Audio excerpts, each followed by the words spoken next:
The blizzard comes in sideways, a white wall scraping across the valley, and the wind cuts sharp as needles against Eric's face. The sky feels heavy, pressed low, the kind of cold that tests every mistake a man has ever made. He stands before the shattered outline of last winter's shelter, its roof torn open, its walls bowed by the storm, and he remembers what his father once whispered by the fire. If he misjudges even a single angle, winter will kill him.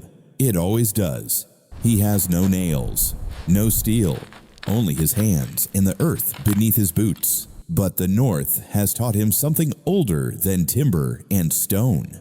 A way to stack and lock and pack the land itself into living walls. On an Icelandic farm at Stongs, in a Norse camp at Los Meadows across the Western Sea, and in the frozen fields of Greenland, the evidence still sleeps.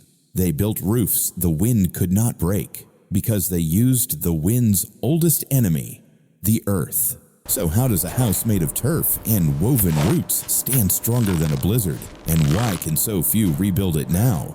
Winter in medieval Scandinavia was not a season, it was a force. A long frost-bitten wind rolling down from the north carrying wet snow, sharp sleet, and a cold heavy enough to split timber. On some nights, even stone cracked under the weight of the sky. And every storm reminded the people here of a simple truth. The wind tests every mistake. Eric learned that the hard way. Last winter, the blizzard came earlier than the elders expected. It pushed against his doorway until the wood bent like a bow.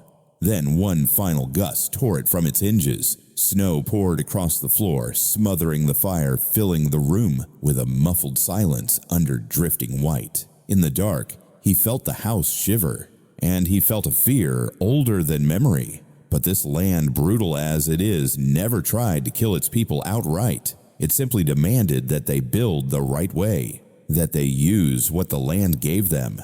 Packed earth, woven roots, heavy turf cut from the hillside, no nails, no steel, just hands' patience and the knowledge passed down from fathers who outlived their own storms. Archaeologists still see the evidence in Iceland's abandoned farmsteads and in the quiet Norse sites far across the Western Sea, where walls once breathed through layers of earth, where roofs acted like the winter coat of the land itself, where survival wasn't luck, it was construction. And for Eric standing in the ruins of last year's shelter, one thing is clear. If he wants to live through the next blizzard, his new home cannot just resist the cold. It has to work with it. The first lesson Eric learned as a young builder was that the wind never comes straight. It slides across the valley, curling low, then rises suddenly like a living thing hunting for weakness. On mornings like this, with the frost-bitten wind dragging snow across the ground in long white sheets, he walks the hillside, slowly reading the land the way his father taught him.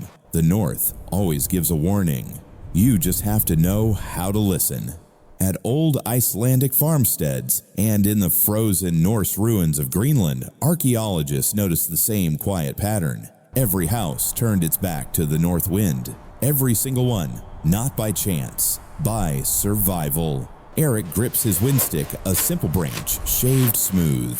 He plants it upright in the drifting snow and waits. The flakes betray the direction of the next attack, piling deeper on one side, carving a faint line across the stick. That line tells him where the storm will hit hardest. If he misreads it by even a hand's width, the house will fail. And in this land, when a house fails, a family dies. He draws the outline of the new home with the tip of his boot, marking a long axis angled away from the northern gusts. Then he marks where the entrance will be, knowing it will be cut low into the ground, so warm air can settle in the belly of the room instead of leaking out.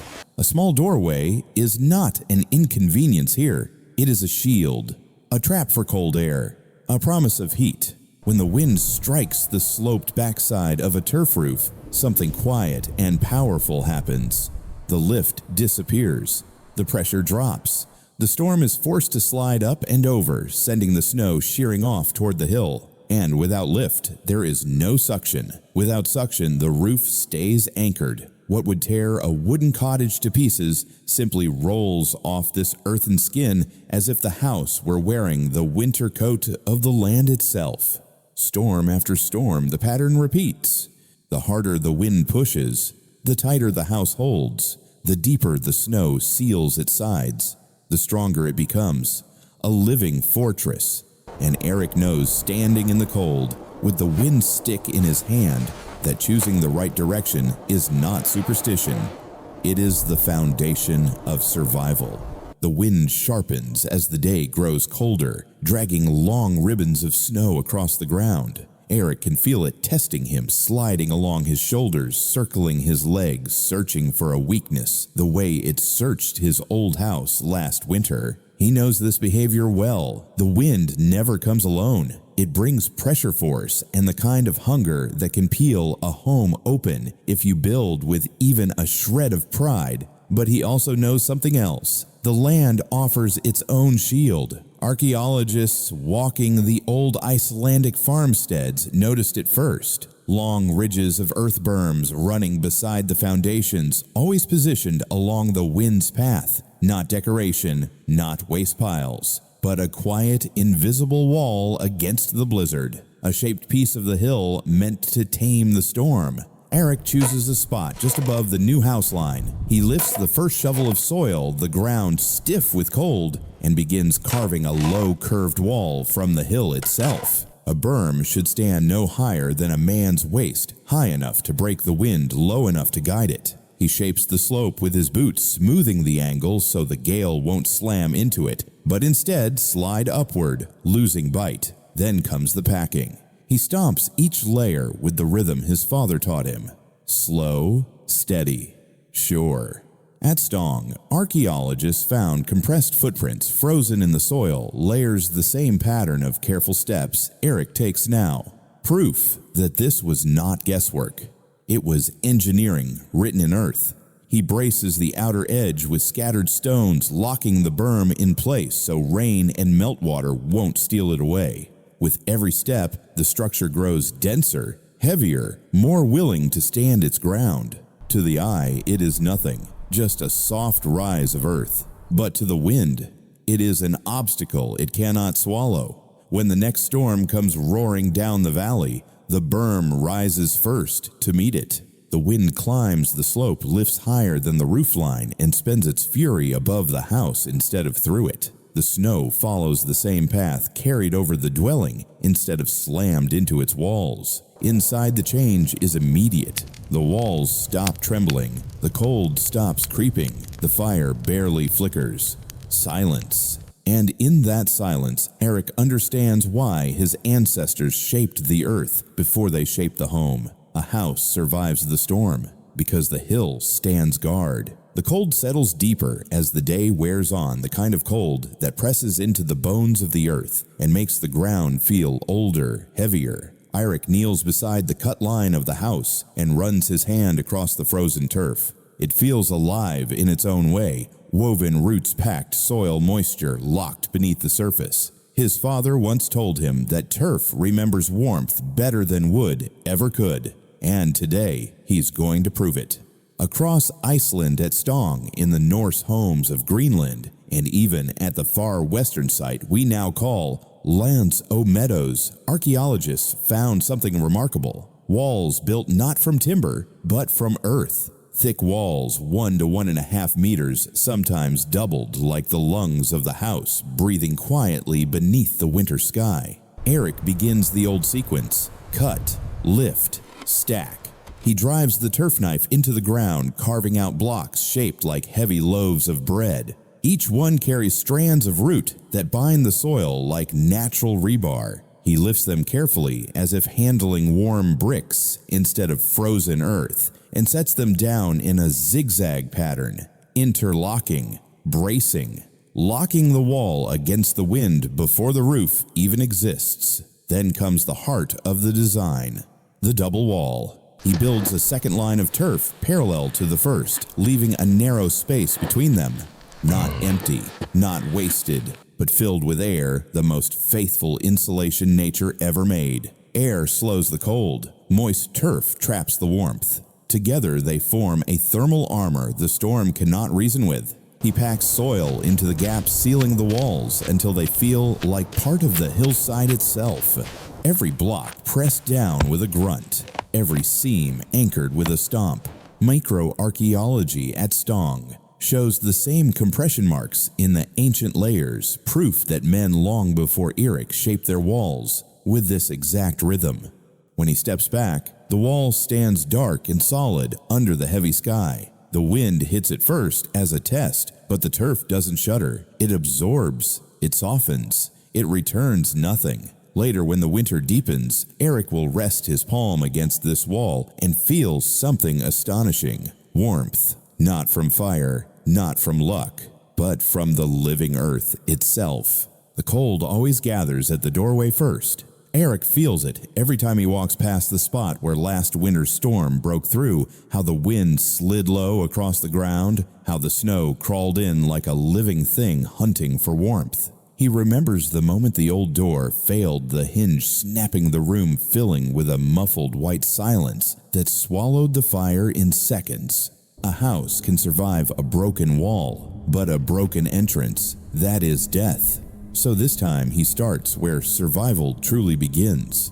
At the threshold, archaeologists studying old Icelandic homes notice the same design again and again. Doorways that were small, doorways that were low, doorways that never face the wind. Not superstition, not discomfort. Engineering. Erik traces a shallow pit at the front of the new house, his boots crunching the frozen soil. He digs the floor lower than the outside ground, carving out a basin where cold air can sink and stay trapped. A natural cold well, a place for winter to fall and settle instead of climbing up into the living space. Then he shapes the entrance narrow, low enough to make a man bow when he steps inside, a gesture of humility before the warm room beyond. But more importantly, a seal. Warm air rises, cold air sinks. A low doorway stops the escape of precious heat each time someone enters or leaves. It forces the storm to fight uphill. He braces the frame with turf blocks, each one cut and packed tight until the door feels embedded in the wall, like the mouth of a burrow.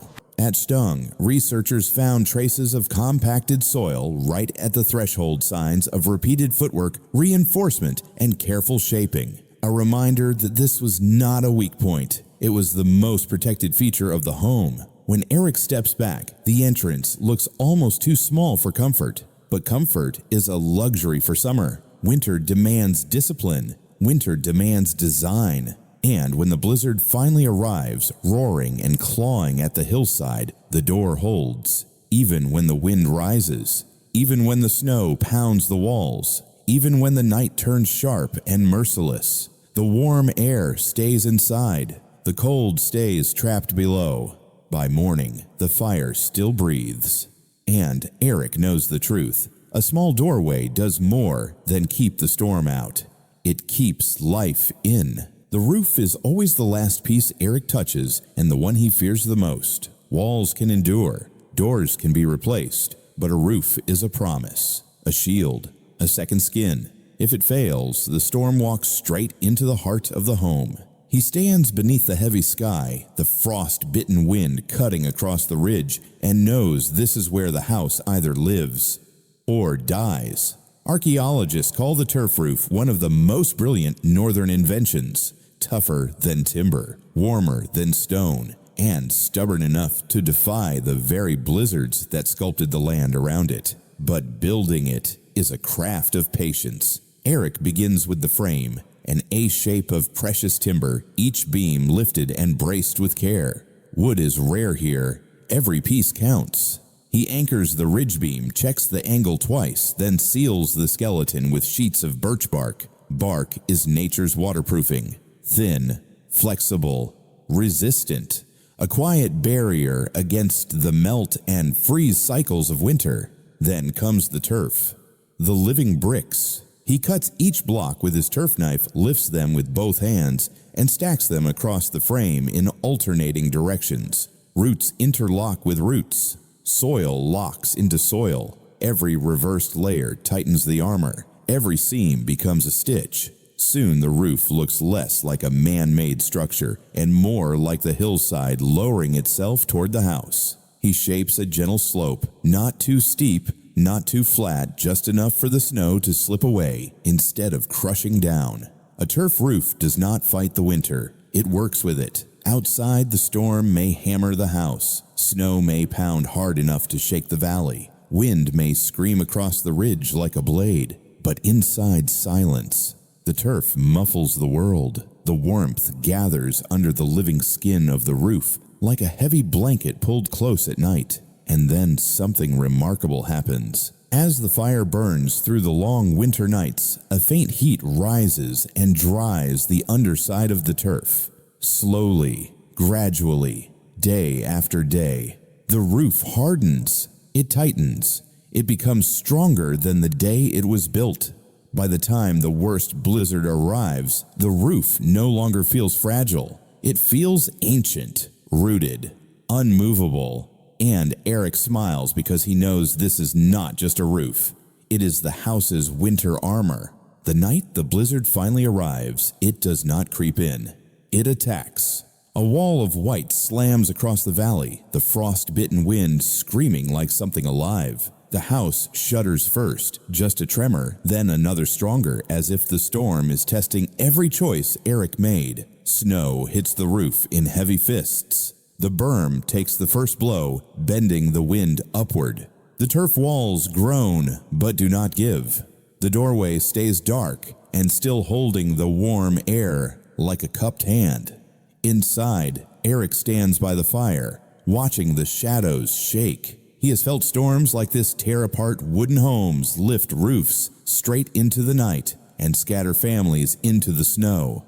But tonight is different, because 5 defenses are firing at once. Outside the berm, his earthen shield forces the wind to climb, stealing its strength before it reaches the walls. Inside the walls, the double-layered turf traps the heat and refuses to let the cold pass. Air between the layers slows the freeze. Moisture in the roots holds warmth like hidden embers. Overhead, the turf roof absorbs the pounding snow, locking it in place until the weight becomes part of the armor instead of the threat. At the entrance, the small, low door keeps the heat from escaping, even as the storm claws at it from the other side. And beneath everything, the house's orientation, the way Eric aligned it away from the north wind, prevents the roof from being pried loose by suction. The storm roars. The house breathes. The wind pushes.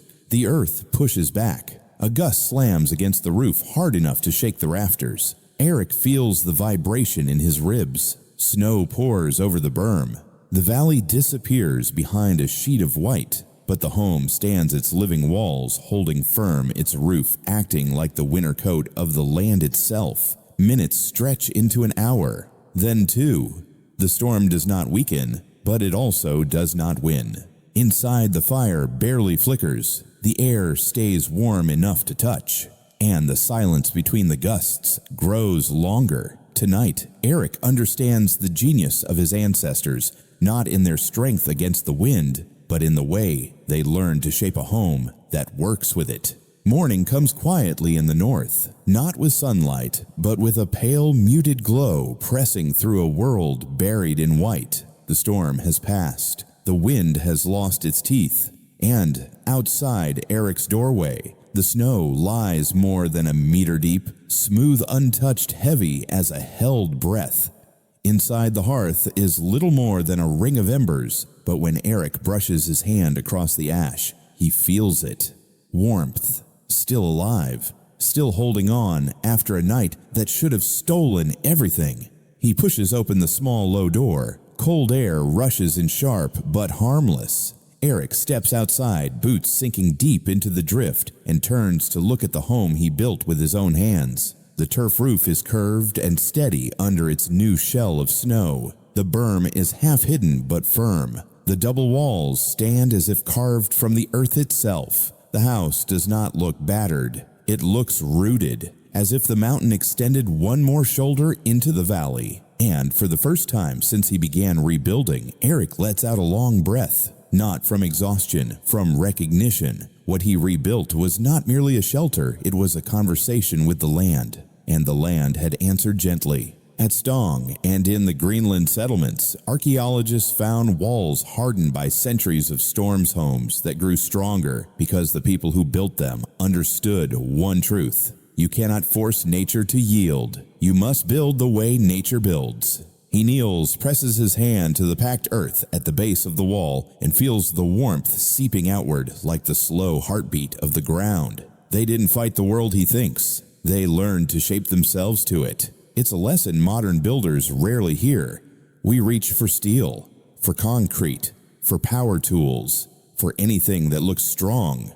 But sometimes the strongest solution is the quiet one, the patient one, the one that uses the materials the earth itself offers. Sometimes the greatest armor isn't metal at all. It's knowing how to place a wall, how to angle a roof, how to listen to the wind. Eric stands watching the steam rise faintly from his breath, and he smiles. This home didn't survive the blizzard by chance. It survived because it was built like the land. And because the land approved. The storm has gone, but the north is never truly quiet. A thin wind moves across the valley, brushing the turf roof like a hand passing over old leather. Dew gathers on the woven roots, shining faintly in the cold morning light. The house stands there, still steady, like a piece of the hillside that simply refused to fall. And if you've come this far with us, you already know the truth. Our ancestors didn't survive blizzards with luck or brute force. They survived because they listened to wind, to earth, to snow, and they built with what nature offered. So if you want to understand more of how ancient people used nothing but soil bark and stone to outsmart challenges that modern technology still struggles with, follow the trail into the next story. Fade out, a turf roof wet with dawn holding firm against the northern wind.